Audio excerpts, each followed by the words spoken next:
रूस और यूक्रेन के बीच 32 महीनों से चल रही जंग का दायरा अब और भी बढ़ता हुआ दिख रहा है। इस जंग में अब उत्तर कोरिया की एंट्री हो गई है। उत्तर कोरिया ने यूक्रेन के खिलाफ जंग में रूस की मदद के लिए न सिर्फ 10,000 सैनिक भेजे, बल्कि अब अपनी खतरनाक मिसाइलों के जखीरे में से 1,000 मिसाइलें भी भेजी हैं। देखिए,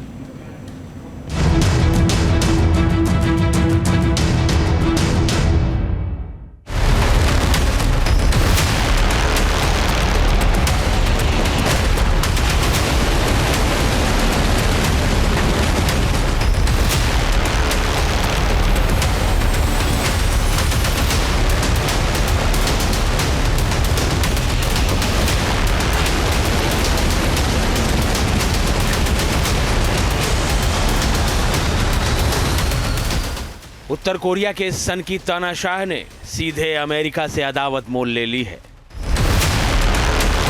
किम की मिसाइल सनक ने सीधे सुपर पावर को चुनौती दे डाली है।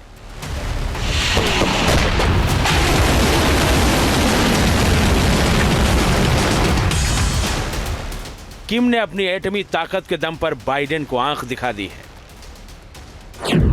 किम जोंग ने पुतिन से दोस्ती निभाई। यूक्रेन में महाविनाश की घड़ी आई।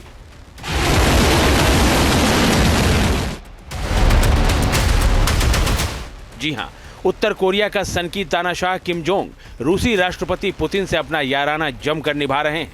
दोनों नेताओं की दोस्ती किस कदर गहरा चुकी है, इसका अंदाजा आप इसी बात से लगा सकते हैं कि उत्तर कोरिया ने पहले यूक्रेन के खिलाफ जंग में अपने 10,000 सैनिक भेजे और अब जंगी मोर्चे पर रूस की मदद के लिए 1,000 मिसाइलें भी भेज दी हैं।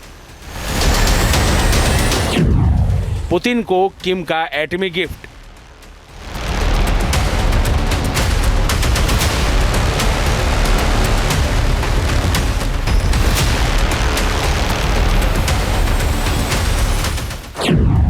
जंगी मोर्चे पर बन गई हिट लिस्ट।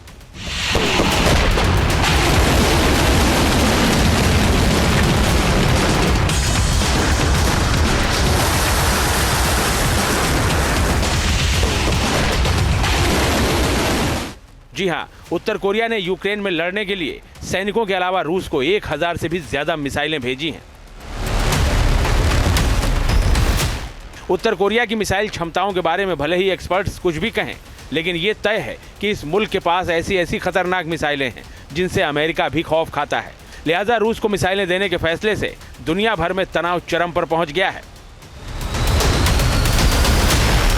अमेरिका को तो इसमें चिल्लाने का हक नहीं है, क्योंकि फ्रांस के और नाटो के ट्रूप पहले ही यूक्रेन में है। इतना ही नहीं, मेंटेनेंस के नाम पे, रिपेयर के नाम पे, सर्विस के नाम पे, ऑपरेशन के नाम पे नाटो के ट्रूप बहुत पहले से यूक्रेन में रहे हैं और उनकी तादाद अब तो अमेरिका और कनाडा और ज़्यादा बढ़ाने वाले हैं। लेकिन फिर भी ऐसा करने से रशिया की टेक्नोलॉजी नॉर्थ कोरिया के पास आ सकती है, और अगर वो टेक्नोलॉजी नॉर्थ कोरिया के पास आती है तो चूंकि ये एक रोग कंट्री है, ये उसका गलत इस्तेमाल कर सकता है। इस किस्म के आशंका साउथ कोरिया द्वारा और जापान द्वारा पहले ही जताई जा चुकी है। उत्तर कोरिया के तानाशाह शासक किम जोंग की मिसाइल वाली सनक से दुनिया वाकिफ है। उसके जखीरे में एक से बढ़कर एक खतरनाक मिसाइलें हैं। आए दिन वो मिसाइल परीक्षण कर उनकी ताकत को परखता भी रहता है। गुरुवार को भी किम ने अपनी निगरानी में अपनी सबसे खतरनाक हवासोंग सीरीज की अंतर महाद्वीपीय बैलिस्टिक मिसाइल का टेस्ट किया।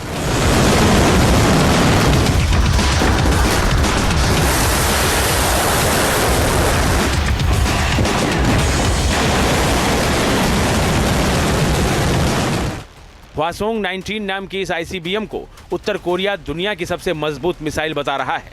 उसने इससे परफेक्ट वेपन सिस्टम करार देते हुए कहा कि देश के नेता किम जोंग उन ने भी मिसाइल की टेस्टिंग पर नजर रखी हुई थी। दावा है कि उसकी ये मिसाइल अमेरिका तक हमला कर सकती है।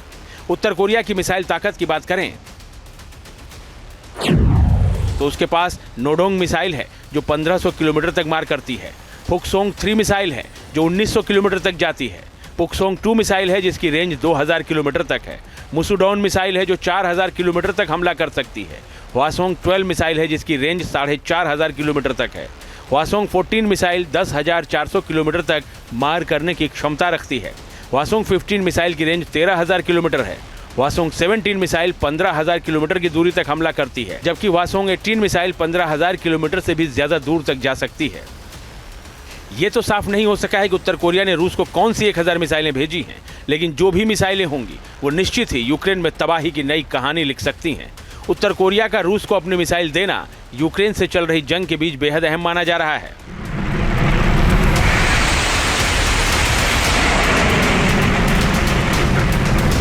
नॉर्थ कोरिया और अमेरिका के बीच में तनाव बहुत बढ़ गया है, लेकिन इसका असर डिपेंड करेगा अमेरिका के होने वाले चुनावों के नतीजे पर। अगर ट्रंप जीतते हैं तो ये तनाव कम भी हो सकता है, क्योंकि डोनाल्ड ट्रंप पहले ही 2-3 बार नॉर्थ कोरिया के प्रेसिडेंट से मिल चुके हैं। अन्यथा की स्थिति में नॉर्थ कोरिया ने अभी हाल ही में एक solid fuel propelled intercontinental ballistic missile का टेस्ट किया है। यानी नॉर्थ कोरिया का तनकी तानाशाह अगर इस मिसाइल का इस्तेमाल करता है तो वर्तमान युद्ध थर्ड वर्ल्ड वॉर के दरवाजे भी खोल सकता है। रूस को 1,000 मिसाइलें दिए जाने की खबर के बीच अमेरिका ने दावा किया है कि लगभग 8,000 नॉर्थ कोरिया के सैनिक यूक्रेन की सीमा के पास रूस के कुर्स्क क्षेत्र में मौजूद हैं। साथ ही ये भी दावा किया गया है कि ये सैनिक यूक्रेन के साथ लड़ाई में रूस की मदद करने की तैयारी कर रहे हैं। अमेरिका ने दावा किया है कि रूस नॉर्थ कोरिया के सैनिकों को कई चीजों की ट्रेनिंग दे रहा है, जैसे तोपखाने का इस्तेमाल, ड्रोन और इन्फेंट्री ऑपरेशन की ट्रेनिंग, जिससे साफ है कि वो इन बलों को फ्रंट लाइन ऑपरेशन में इस्तेमाल करने का पूरा इरादा रखता है।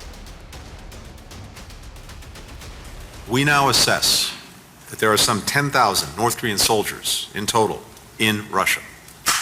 And the most recent information indicates that as many as 8,000 of those North Korean forces have been deployed to the Kursk region. We've not yet seen these troops deploy into combat against Ukrainian forces, but we would expect that to happen in the coming days. Russia has been training DPRK soldiers in artillery, UAVs, basic infantry operations, including trench clearing, indicating that they fully intend to use these forces in frontline operations. Should these troops engage in combat or combat support operations against Ukraine, they would become legitimate military targets. Now, one of the reasons that Russia is turning to these North Korean troops.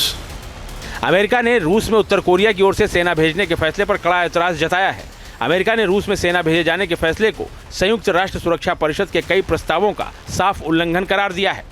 America ने इन सैनिकों को लेकर सख्त रुख दिखाते हुए कहा है कि अगर ये सैनिक जंगी मोर्चे पर भेजे गए तो निश्चित रूप से बॉडी बैग में ही लौटेंगे। Should DPRK's troops enter Ukraine in support of Russia, they will surely return in body bags. So I would advise Chairman Kim to think twice about engaging in such reckless and dangerous behavior. Thank you, Madam President. Kim Jong और रूसी राष्ट्रपति की दोस्ती को लेकर दुनिया भर में चर्चा है। ये दोस्ती अब हथियारों के आदान प्रदान और जंगी मोर्चे पर एक दूसरे की मदद तक जा पहुंची है।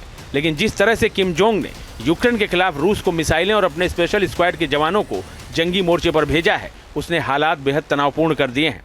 अब उत्तर कोरिया और अमेरिका आमने सामने आ गए हैं, जिसके नतीजे बेहद भयावह हो सकते हैं। Team news nation. News nation अब व्हाट्सएप पर खबरों की ताजा अपडेट के लिए न्यूज नेशन के इस QR कोड को स्कैन करें।